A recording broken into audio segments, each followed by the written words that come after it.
ममता की चोट मामले पर आज चुनाव आयोग की अहम बैठक होगी। दोपहर 12 बजे बंगाल के मुख्य सचिव और दोनों पर्यवेक्षकों की रिपोर्ट पर चर्चा के लिए चुनाव आयोग की बड़ी बैठक होगी। सूत्रों के मुताबिक पर्यवेक्षकों की सौंपी रिपोर्ट में हमले की बात सामने नहीं आई है। रिपोर्ट में ममता को लगी चोट की वजह हमले को नहीं बताया गया है। आपको बता दें, ममता बनर्जी ने नंदीग्राम में अपने ऊपर हमले का आरोप लगाया था।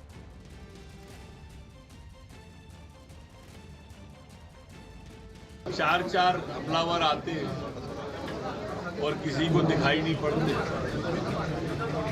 सीसीटीवी में भी नहीं आते, जेड सुरक्षा वाले भी नहीं देख पाते, मोबाइल के कैमरे में भी नहीं आते। हमला भी करते हैं तो पैरों पर। बंगाल का जादू सुन रखा था, देखा पहली बार। पब्लिक में कोई भी वोटर में कोई भी इसका सिंपैथेटिक जो माने प्रभाव पड़ने का वो उम्मीद रखते हैं, उसमें वो सफल नहीं होंगे। नंदीग्राम में शायद ये सब नाटक इसलिए हो रहा है कि उनको पता चल गया कि उनका पैर से माने जमीन खिसक रहा है, वो हारेंगे, तो इसलिए ये सब बहानाबाजी हो रहा है। ममता बनर्जी को हम बधाई देते हैं, वो जल्दी ठीक हो जाए, प्रचार अच्छा करे, लेकिन मुझे लगता है कि उनके ऊपर जो हमला हुआ है, इस हमले की जांच होनी चाहिए। इसमें सही हमला था कि गलत हमला था कि और कोई प्लान था, इसकी भी जांच होने की आवश्यकता है। लेकिन एक मुख्यमंत्री पर हमला होना ये अच्छी बात नहीं है। दिल्ली में बीजेपी चुनाव समिति की देर रात तक बैठक चली। करीब 5 घंटे तक चली बैठक में बंगाल के अलावा असम, केरल, तमिलनाडु के उम्मीदवारों के नामों पर मंथन हुआ। बैठक में पीएम मोदी, गृह मंत्री अमित शाह, बीजेपी अध्यक्ष जेपी नड्डा, रक्षा मंत्री राजनाथ सिंह के अलावा कई बड़े नेता मौजूद रहे। असम के लिए 20 और तमिलनाडु के लिए 17 उम्मीदवारों के नामों का चयन हुआ। इसके अलावा बंगाल के लिए करीब 70 उम्मीदवारों के नाम तय किए गए। बीजेपी के बंगाल प्रभारी कैलाश विजयवर्गीय ने कहा कि मिथुन चक्रवर्ती विधानसभा चुनाव नहीं लड़ना चाहते हैं। विजयवर्गीय ने कहा कि अगर मिथुन चुनाव लड़ना चाहते हैं तो उन्हें जरूर मौका मिलेगा। सर, मिथुन चक्रवर्ती के चुनाव लड़ने को क्या कुछ फैसला हुआ सर? अभी तो उन्होंने मना किया है, पर हम चर्चा करेंगे। यदि वो लड़ना चाहेंगे जरूर उनको अवसर मिलेगा। देश के कई राज्यों में कोरोना के बढ़ते मामलों ने एक बार फिर डरा दिया है। बढ़ते मामलों में पाबंदियों की भी वापसी करवा दी है। आपको बता दें, पंजाब, दिल्ली, केरल और कर्नाटक समेत कई राज्यों में कोरोना के केस बढ़ रहे हैं, लेकिन महाराष्ट्र के हालात हर गुजरते दिन के साथ बिगड़ते चले जा रहे हैं। ऐसा इसलिए क्योंकि देश भर में कोरोना के जितने भी मरीज सामने आ रहे हैं, उनमें आधे से ज्यादा मरीज अकेले महाराष्ट्र से हैं। यही वजह रही कि महाराष्ट्र के कई जिलों में लॉकडाउन की घोषणा कर दी गई है।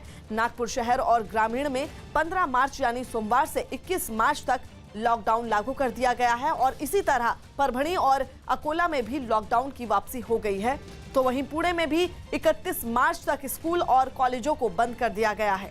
औरंगाबाद में 4 अप्रैल तक आंशिक लॉकडाउन लगा दिया गया है, लेकिन हफ्ते के आखिरी 2 दिन यानी शनिवार और रविवार को वहां पूर्ण लॉकडाउन लागू रहेगा। तो उधर पंजाब सरकार ने भी कोरोना के बढ़ते मामलों को देखते हुए राज्य के 8 जिलों में नाइट कर्फ्यू लगा दिया है और इसके अलावा राज्य में आंगनबाड़ी केंद्रों को अगले आदेश तक बंद रखने के निर्देश दिए गए हैं।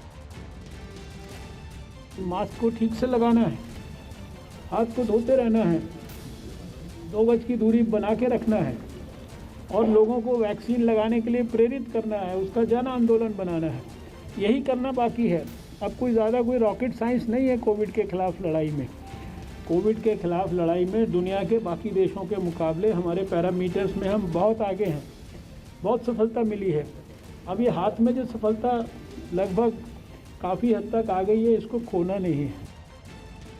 उत्तर प्रदेश के कानपुर से हैरान कर देने वाला एक वीडियो सामने आया, जिसमें कुछ महिलाएं एक महिला को घेरकर मारपीट करती नजर आई। इस हंगामे की शुरुआत जमीन विवाद के मुद्दे पर हुई, जिसमें 2 पक्ष आमने सामने हो गए। लेकिन इसी बीच एक पक्ष की महिला दूसरे पक्ष की महिलाओं के सामने अकेली पड़ गई। इसके बाद तो उन महिलाओं ने उसे घेरकर पीटना शुरू कर दिया। उसके बाल पकड़कर डंडों से भी उसकी पिटाई की गई। इस दौरान कोई भी उसे छुड़ाने नहीं पहुंचा, जिसका नतीजा ये हुआ कि उस महिला को काफी देर तक बुरी तरह पीटा गया। खबर है कि बाद में गांव के कुछ लोग बीच बचाव करने पहुंचे, तब जाकर ये हंगामा शांत हो सका। महिलाओं की मारपीट का ये वीडियो सोशल मीडिया पर भी वायरल हो गया। बिहार में नीतीश सरकार के एक मंत्री के इस्तीफे की मांग पर आरजेडी ने विधानसभा से लेकर सड़क तक मोर्चा खोल दिया। आरोप है कि राज्य में शराब पर रोक के बावजूद मंत्री रामसूरत राय के स्कूल से शराब की खेप बरामद की गई, जिस पर आरजेडी ने आरोपी मंत्री पर कार्रवाई करते हुए विधानसभा से राजभवन तक मार्च निकाला। आरजेडी ने पहले बिहार विधानसभा के अंदर हंगामा किया और अब तेजस्वी यादव अपने तमाम विधायकों के साथ राजभवन मार्च के लिए निकले हैं। इसके बाद तेजस्वी यादव की अगुवाई में आरजेडी के नेता और विधायक राजभवन के बाहर धरने पर बैठ गए। उन्होंने नीतीश सरकार पर आरोपी मंत्री को बचाने का भी आरोप लगाया। बाद में तेजस्वी यादव ने राज्यपाल से भी मुलाकात की और उनसे मंत्री रामसूरत राय को बर्खास्त करने की मांग की। ये सरकार केवल अपराधियों को संरक्षण दे रही है, दोषियों पर कार्रवाई नहीं कर रही है। इससे पहले तेजस्वी यादव ने ये मुद्दा विधानसभा के अंदर भी उठाया। इसके अलावा विधानसभा अध्यक्ष के दफ्तर के बाहर भी आरजेडी नेताओं ने धरना दिया। नाराज प्रदर्शनकारियों ने नीतीश सरकार के खिलाफ जमकर नारे भी लगाए। तेजस्वी यादव ने दावा किया कि आरोपी मंत्री के खिलाफ उनके पास कई सबूत हैं, लेकिन इसके बावजूद सरकार या पुलिस हाथ पर हाथ धरे बैठी है। बंगाल में सियासत का ये ऐसा दौर चल रहा है जहां राजनीतिक दलों के बीच एक दूसरे से माइलेज लेने की होड़ मची है। इस होड़ में ममता बनर्जी को लगी चोट भी एक बड़ा मुद्दा बन गया है। खबर है कि चुनाव आयोग ने बंगाल के मुख्य सचिव की उस रिपोर्ट पर सवाल उठाए हैं जो रिपोर्ट ममता बनर्जी को लगी चोट पर सौंपी गई थी। दावा किया जा रहा है कि रिपोर्ट में यह पता नहीं चल पा रहा कि ममता बनर्जी पर यह हमला था या महज एक हादसा। अब इसी सिलसिले में चुनाव आयोग कल 12 बजे बड़ी बैठक भी करने जा रहा है। इसमें मुख्य सचिव और पर्यवेक्षकों की रिपोर्ट पर चर्चा की जाएगी।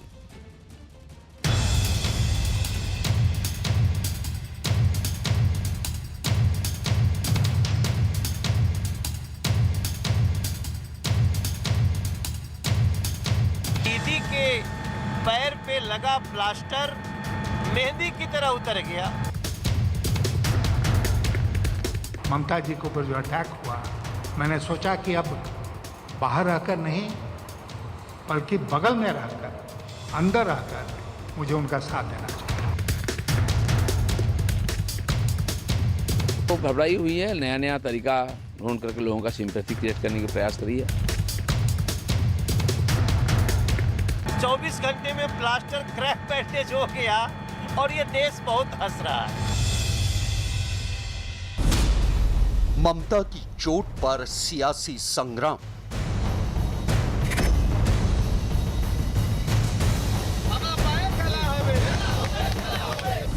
मुख्य सचिव की रिपोर्ट से चुनाव आयोग नाखुश।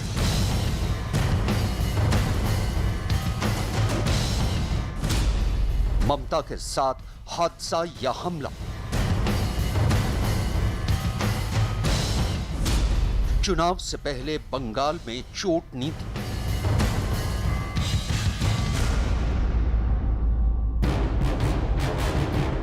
बंगाल चुनावों में पहले चरण की तारीख जैसे जैसे नजदीक आ रही है, वैसे वैसे सियासी पारा चढ़ता जा रहा है। इसी कड़ी में नंदीग्राम में ममता बनर्जी को लगी चोट सियासी संग्राम का सबब बन गई है। खबर है कि चुनाव आयोग बंगाल के मुख्य सचिव की उस रिपोर्ट से नाखुश हैं जो ममता बनर्जी की चोट को लेकर चुनाव आयोग को सौंपी गई है। सबसे पहले समझते हैं कि आखिर बंगाल के मुख्य सचिव की रिपोर्ट में वो कौन कौन सी खामियां हैं जो चुनाव आयोग के सामने सवाल बन गई हैं। पहली वजह, खबर है कि मुख्य सचिव की रिपोर्ट में ये साफ नहीं है कि चोट हादसा थी या फिर हमला होने से लगी।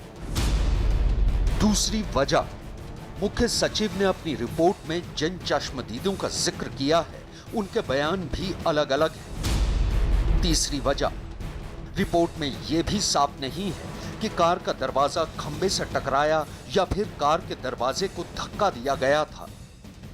बंगाल के मुख्य सचिव की रिपोर्ट में इन सवालों का कोई जवाब चुनाव आयोग को साफ साफ नहीं मिला है। यही वजह है कि चुनाव आयोग ने इस मामले में कुछ और स्पष्टीकरण मांगे हैं। उधर मुख्य सचिव और पर्यवेक्षकों की रिपोर्ट पर चुनाव आयोग की बैठक में लगातार मंथन जारी है। दावा किया जा रहा है कि ममता बनर्जी पर चुनाव आयोग के पर्यवेक्षकों की रिपोर्ट में हमले का जिक्र नहीं किया गया है। रिपोर्ट में ममता को लगी चोट की वजह हमले को नहीं बताया गया है, जबकि ममता बनर्जी ने खुद अपने ऊपर हमले का आरोप लगाया था। ममता बनर्जी की चोट पर मचे इस सियासी घमासान के बीच अटल सरकार में वित्त मंत्री रहे यशवंत सिन्हा ने टीएमसी में शामिल होकर सियासी पंडितों को चौंका दिया है। इस दौरान उन्होंने न सिर्फ टीएमसी में शामिल होने की अपनी वजह को साफ किया, बल्कि लगे हाथ उन्होंने ममता बनर्जी को लगी चोट के मुद्दे को भी हवा दे दी। वो एक तरह से वो मोमेंट ऑफ डिसीजन था ममता जी के ऊपर जो अटैक हुआ। मैंने सोचा कि अब बाहर रहकर नहीं बल्कि बगल में रहकर, अंदर रहकर मुझे उनका साथ देना चाहिए। सक्रिय सियासत से लंबे वक्त से दूर रहे यशवंत सिन्हा का टीएमसी में शामिल होना भले ही इस मौके पर चौंका रहा हो, लेकिन बीजेपी से उनकी वर्षों पुरानी अदावत का ही नतीजा है कि बंगाल के सियासी समर में वो अब टीएमसी का झंडा थामे हुए हैं। यही वजह है कि बीजेपी यशवंत सिन्हा और टीएमसी के इस नए रिश्ते को ज्यादा तवज्जो नहीं देना चाहती।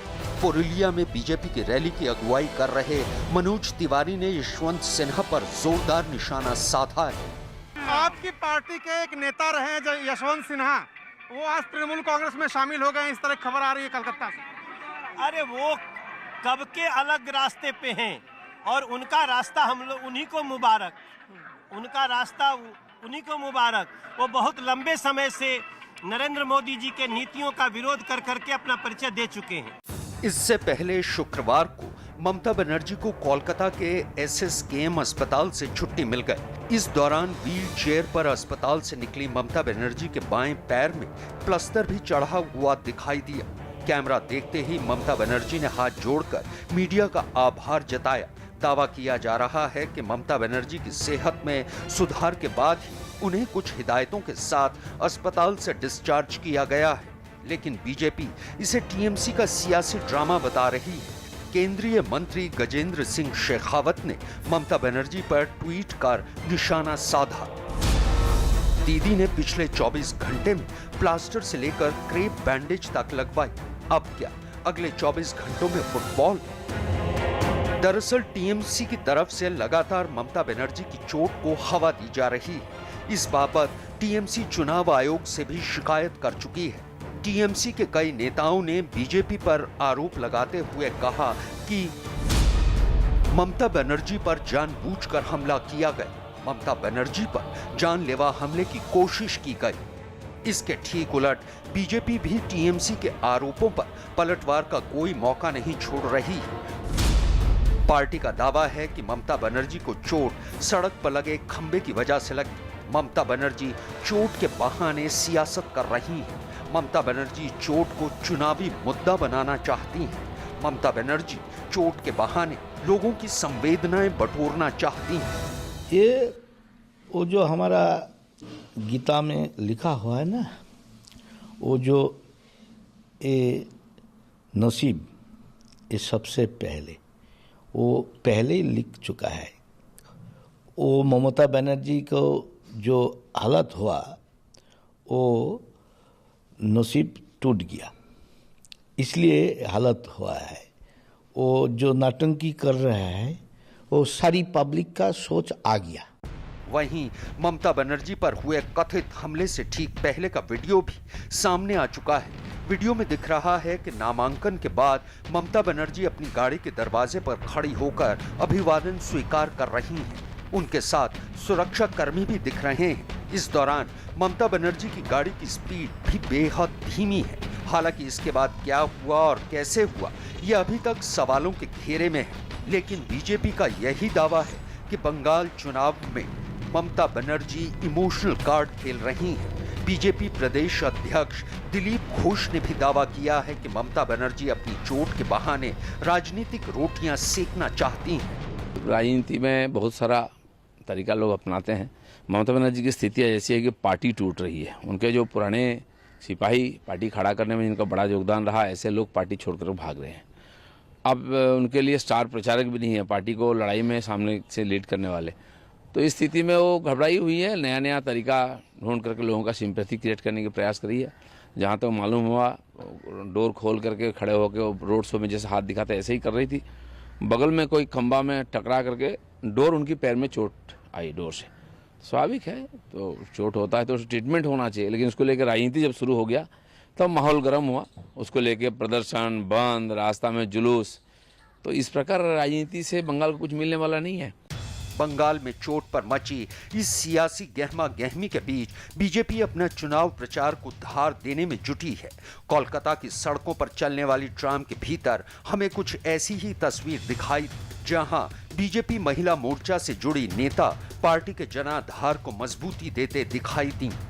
पश्चिम बंगाल में बीजेपी चुनाव प्रचार के लिए हर वो रणनीति अपना रही है जिससे वो आम लोगों के बीच में पहुंच सके और जो बीजेपी का जनाधार पहले जहां नहीं था वहां वो उस जनाधार को पाए, क्योंकि अगर पश्चिम बंगाल की सत्ता में आना है और एक इतिहास बीजेपी को बनाना है तो वो हर मुमकिन कोशिश करनी होगी जिसके लिए जनता उसको वोट दे सके। आप देख सकते हैं ये ट्राम है, कलकत्ता की मशहूर ट्राम जहां लोग यात्रा करते हैं। एक तरह से एक समय जीवन रेखा ये कहा जाता था ट्राम को। तो आप देख सकते हैं बीजेपी के कार्यकर्ता हैं, बीजेपी की महिला मोर्चा के कार्यकर्ता हैं जो गीत गा रही हैं, गाने गा रही हैं, जय श्री राम के नारे लगा रही हैं और कोशिश यही है कि ज़्यादा से ज़्यादा लोगों के बीच में, खासकर आम पब्लिक के बीच में, महिलाओं के बीच में ये लोग पहुंच सकें। ट्राम का सेंटर कोलकाता की सड़कों पर चुनाव प्रचार अभियान का ये अलग कलर आप देख रहे हैं। बंगाल के सियासी समर का ये ऐसा पड़ाव है जहां एक एक सीट के लिए एड़ी चोटी का जोर लगाया जा रहा है, क्योंकि यही जोर किसी को सत्ता तक पहुंचा सकता है तो किसी की सत्ता छीन सकता है। देखना है कि विधानसभा की इस जंग में किसकी चोट जोरदार रहती है।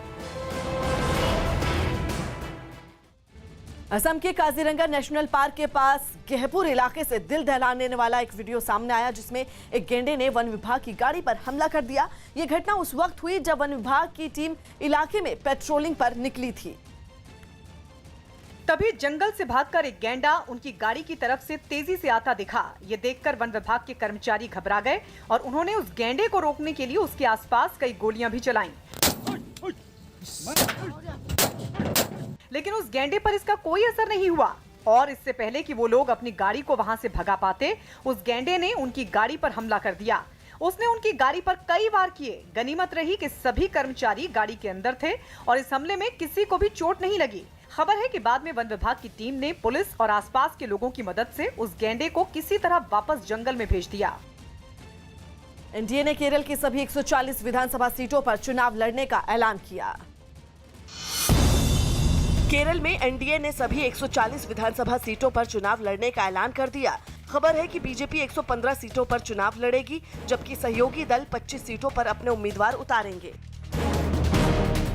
विधानसभा चुनावों को लेकर गृह मंत्री अमित शाह आज से असम और पश्चिम बंगाल के 2 दिन के दौरे पर हैं। असम के मार्गेरिटा और नाजिरा में वो 2 चुनावी रैलियों को संबोधित करेंगे। इसके बाद वो बंगाल रवाना हो जाएंगे, जहां वो शाम को खड़गपुर में रोड शो करेंगे। पश्चिम बंगाल में शाम 7 बजे टीएमसी अपना मैनिफेस्टो जारी करेगी। इससे पहले दोपहर 3 बजे नंदीग्राम की घटना पर कोलकाता की गांधी मूर्ति से हाजरा तक टीएमसी पदयात्रा निकालेगी, जिसमें अभिषेक बनर्जी शामिल होंगे और ममता बनर्जी हाजरा में मौजूद रहेंगी। महाराष्ट्र में पिछले 24 घंटों में कोरोना के 15,500 से ज्यादा मरीज सामने आए, जबकि इस बीमारी से 88 लोगों की मौत हो गई। अकेले मुंबई में कोरोना के 1700 से ज्यादा मरीज मिले। असम में होने वाले विधानसभा चुनाव के लिए रक्षा मंत्री राजनाथ सिंह बिस्वनाथ, गोहपुर और दरगांव में जनसभाओं को संबोधित करेंगे। उपेंद्र कुशवाहा की पार्टी आरएलएसपी का आज जेडीयू में विलय हो सकता है। खबर है कि विलय से पहले कुशवाहा अपनी पार्टी नेताओं के साथ बैठक करेंगे। इसके बाद दोपहर में जेडीयू कार्यालय में मिलन समारोह का आयोजन होगा, जहां वो सीएम नीतीश कुमार के सामने आरएलएसपी के जेडीयू में विलय की घोषणा करेंगे। विधानसभा चुनावों को लेकर केंद्रीय गृह मंत्री अमित शाह आज से असम और पश्चिम बंगाल के 2 दिन के दौरे पर हैं। सबसे पहले वो असम के तिनसुकिया और शिवसागर में चुनावी रैलियों को संबोधित करेंगे। इसके बाद वो बंगाल रवाना हो जाएंगे, जहां वो शाम 5 बजे खड़गपुर में रोड शो करेंगे। इसके बाद वो बीजेपी के नेताओं के साथ बैठक भी करेंगे। आपको बता दें, अगले दिन यानी 15 मार्च को गृह मंत्री गुवाहाटी के टाउन हॉल में एक कार्यक्रम को संबोधित करेंगे। ममता बनर्जी आज शाम 7 बजे टीएमसी का मैनिफेस्टो जारी करेंगी। वहीं इससे पहले दोपहर 3 बजे से नंदीग्राम की घटना पर कोलकाता में गांधी मूर्ति से हाजरा तक टीएमसी की पदयात्रा होगी, जिसमें ममता के भतीजे अभिषेक बनर्जी शामिल होंगे, जबकि ममता बनर्जी हाजरा में ही मौजूद रहेंगी। वहीं ममता की चोट पर बीजेपी ने एक बार फिर तंज कसा। पश्चिम बंगाल के प्रभारी कैलाश विजयवर्गीय ने कहा कि सहानुभूति बटोरने का दाव कहीं उल्टा ना पड़ जाए। मुझे जो जानकारी प्राप्त हुई है कि जिला प्रशासन ने भी और चीफ सेक्रेटरी ने भी जो रिपोर्ट दी उन्होंने इसको दुर्घटना बताया है और ममता जी ने कहा कि मुझे कुछ लोगों ने धक्का दे दिया। कंट्रोवर्सी है शासन और प्रशासन के बीच में और ये जो कॉन्स्पिरेंसी करने की कोशिश की गई थी, सिंपैथी लेने की कोशिश की गई थी, शायद ममता जी को वो उल्टा पड़ा है। विकल्प आज उनको मिला है भारतीय जनता पार्टी के नाम पे। यहाँ सत्ता परिवर्तन होगा।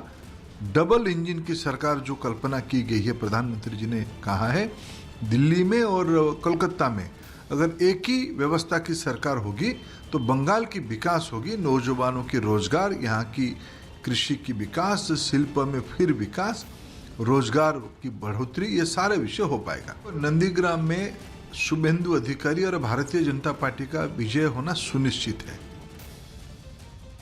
पंजाब के जेल और सहकारिता मंत्री सुखजिंदर रंधावा के लखनऊ दौरे पर बीजेपी ने सवाल खड़े कर दिए हैं। ऐसा इसलिए क्योंकि 2 दिन पहले यानी 12 मार्च को सुखजिंदर रंधावा लखनऊ पहुंचे थे और खबर है कि एयरपोर्ट से गोमती नगर के एक 5 स्टार होटल तक पहुंचने के लिए लग्जरी कार की व्यवस्था मुख्तार अंसारी के करीबियों ने की थी। बीते 2 साल से मुख्तार अंसारी पंजाब की रोपड़ जेल में बंद है और राज्य की योगी आदित्यनाथ सरकार लगातार उसे यूपी लाने की कोशिश में जुटी हुई है, लेकिन पंजाब सरकार उसकी बीमारियों का हवाला देकर उसे यूपी शिफ्ट नहीं कर रही। पंजाब सरकार के जवाब के खिलाफ यूपी सरकार सुप्रीम कोर्ट भी पहुंच चुकी है, जहां ये मामला चल रहा है। चोर चोर मुसेरे भाई, ये जो मुहावरा है वो सिद्ध होता है पंजाब की कांग्रेस सरकार पर। मुख्तार अंसारी जो कि एक क्रिमिनल है, उत्तर प्रदेश में कत्ल के इस पे उनको हम लोग वापस लाना चाहते हैं पंजाब के जेल से, मगर पंजाब सरकार उसको वापस आने नहीं दे रही है। और दूसरी तरफ उनके जेल मंत्री कांग्रेस के पंजाब के, वो मुख्तार अंसारी के लोगों के साथ छुपा छुपी करते हुए उत्तर प्रदेश में आए, पकड़े जाते हैं, देखे जाते हैं। मेरा जो है वो दौरा जो है, अगर अंसारी के लिए कंसर्न होता तो कोऑपरेटिव डिपार्टमेंट मेरे साथ ना जाता, फिर जेल डिपार्टमेंट मेरे साथ जाता। दूसरी बात, अगर मैंने अंसारी की फैमिली को मिलना है तो वहाँ चंडीगढ़ मिलूँगा, मैं वहाँ जाकर क्यों मिलूँगा? वहाँ कोई बीमार तो नहीं है उसकी फैमिली का, तो मेरे को यहाँ मिलना ठीक रहेगा कि वहाँ जाकर मिलना ठीक रहेगा? ये तो उनका द्वालियापन है। और मेरा ख्याल है कि जो उनकी इतनी गिरी हुई सोच और पॉलिटिक्स, मैं कहता हूँ इंसानियत से गिरा हुआ उन्होंने आरोप लगाया। उत्तर प्रदेश के लखीमपुर खीरी से हैरान कर देने वाला एक वीडियो सामने आया, जहां एक मरीज की तबीयत बिगड़ने पर उसके घर वाले अस्पताल में हंगामा करते हुए दिखाई दिए। बताया गया कि इमरजेंसी में जिला अस्पताल में लाई गई लड़की को डॉक्टरों ने इंजेक्शन लगाया, जिससे वो बेहोश हो गई, लेकिन उसके घर वालों को लगा कि उसकी मौत हो गई और फिर उन्होंने अस्पताल में जमकर हंगामा शुरू कर दिया। तस्वीरों में दिखा कि गुस्से से तमतमाए मरीज के घरवाले डॉक्टरों और अस्पताल कर्मियों पर टूट पड़े। यही नहीं, उन्होंने वहां रखे सामान को भी तहस नहस कर दिया। कई लोगों को तो उन्होंने दौड़ा दौड़ा कर पीटा। इस हंगामे की वजह से अस्पताल में अफरा तफरी मच गई। वहीं इस घटना से नाराज अस्पताल कर्मियों ने इमरजेंसी समेत कई वार्ड में ताली लगाकर घंटों तक कामकाज ठप कर दिया। बहुत ही अशोभनीय है और ये अराजक तत्व हैं, इनको गिरफ्तार करके इनके खिलाफ कड़ी से कड़ी कार्रवाई की जाए। हालांकि बाद में पुलिस वहां पहुंची और उसने हंगामा कर रहे 4 लोगों को गिरफ्तार कर लिया, जबकि कई लोग मौके से फरार हो गए, जिनकी तलाश की जा रही है। दिल्ली से देहरादून जा रही जनशताब्दी एक्सप्रेस के एक डिब्बे में भीषण आग लगने से हड़कंप मच गया। यह हादसा उत्तराखंड के कांसरो में हुआ, जब ट्रेन में अचानक शॉर्ट सर्किट की वजह से आग लग गई और देखते ही देखते जनशताब्दी एक्सप्रेस आग की तेज लपटों में घिर गई।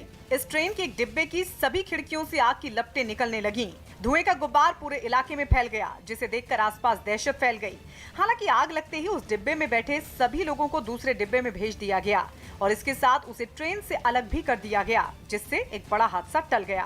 पैसेंजर्स को पहले उस कोच को उतार लिया, उस कोच को उन्होंने आइसोलेट भी कर दिया। C5 के इधर दोनों तरफ वाले कोच को सेक्शन को अलग अलग कर दिया। खबर है कि जिस डिब्बे में आग लगी उसमें 35 यात्री सवार थे। उनके साथ ट्रेन के सभी यात्रियों को बाद में दूसरी ट्रेन से देहरादून पहुंचाया गया। तब जाकर सभी यात्रियों ने राहत की सांस ली।